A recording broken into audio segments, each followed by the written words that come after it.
σε ένα χώρο που είναι ένας μελισσοκομικός χώρος. Στο κέντρο της Αθήνας. Στο κέντρο της Αθήνας. Στη Σοφοκλέους, ακριβώς πίσω από την Εθνική Τράπεζα. Ναι, Σοφοκλέους και Straight. Πίσω από την Αιώλου, στο ύψος Αιώλου ουσιαστικά. Είναι δίπλα στην πλατεία Κουτσιά. Εδώ είμαστε πάρα πολλά χρόνια. Εδώ είμαστε από το 2007 και μετά. Πριν ήμασταν στη γωνία Σοφοκλέους και Straight. 3 γενιές μελισσοπαραγωγή. Ακριβώς. Από πότε δηλαδή, κύριε Γιάννη?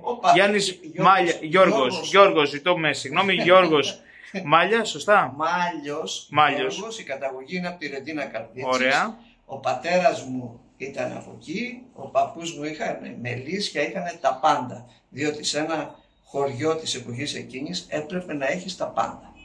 Η μελισσοκομεία λοιπόν ήταν βάση που είχαν την παραγωγή του μελιού για τις ανάγκες του χωριού αλλά και της οικογένειας. Γιατί τότε φτιάχναν υλικά, είχαν τα πάντα όλα. Λοιπόν, από εκεί με βάση αυτά ο πατέρας μου, όταν παντρεύτηκε τη μάνα μου, ξεκίνησε τη μελισσοκομεία.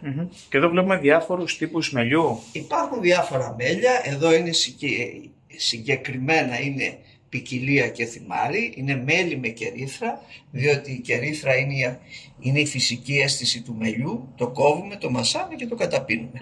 Οπότε με τη θερμοκρασία που έχει το στομάχι, λιώνει, επουλώνει, είναι πολύ καλό σε αφομοίωση. Ωραία, η κερίθρα είναι αυτό που κτίζει το μελίσι,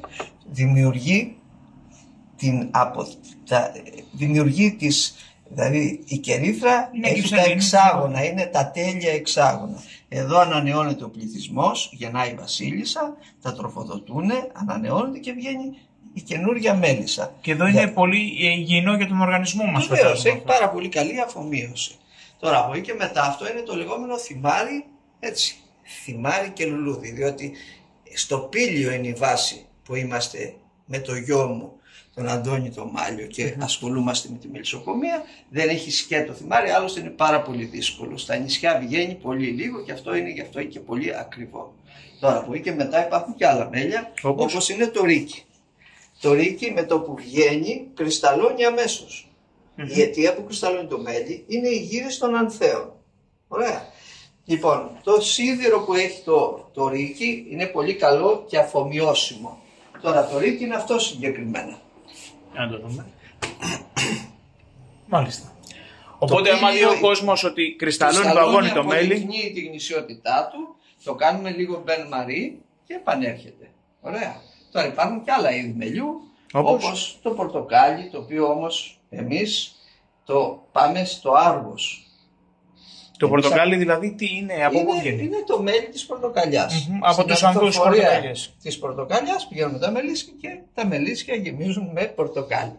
Πολύ ωραία. Τώρα από εκεί και μετά είναι το έλατο. Δάσος, το οποίο το έλατο είναι από τη Ρετίνα Καρδίτσης που είναι και η καταγωγή μας. Το έλατο είναι μελίτωμα, δεν είναι άνθος. Ωραία. Τώρα ένα άλλο πολύ ωραίο είναι η καστανιά.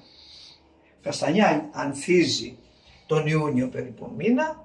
Στο Πήλιο έχουμε πάρα πολλές καστανιές και ένα πολύ καλό και αφομοιώσιμο μέλι. Τώρα από εκεί και μετά υπάρχουν ιδιαίτερα όπως είναι η κουμαριά. Η κουμαριά είναι πικρό μέλι. Πίκρα στην πίκρα κάνει γλύκα και στη ζωή ακόμα. Ωραία. Σωστό, όπως και στα μαθηματικά. Έτσι. Λοιπόν, τώρα αυτό είναι η ποικιλία των λουλουδιών. Ωραία. Τα οποία τι έχετε εδώ? Διάφορα λουλούδια. Το Πήλιο έχει πάρα πολύ μεγάλη ποικιλία σε λουλούδια και το μέλι φυσικά αυτό με τον καιρό κρυσταλλώνει.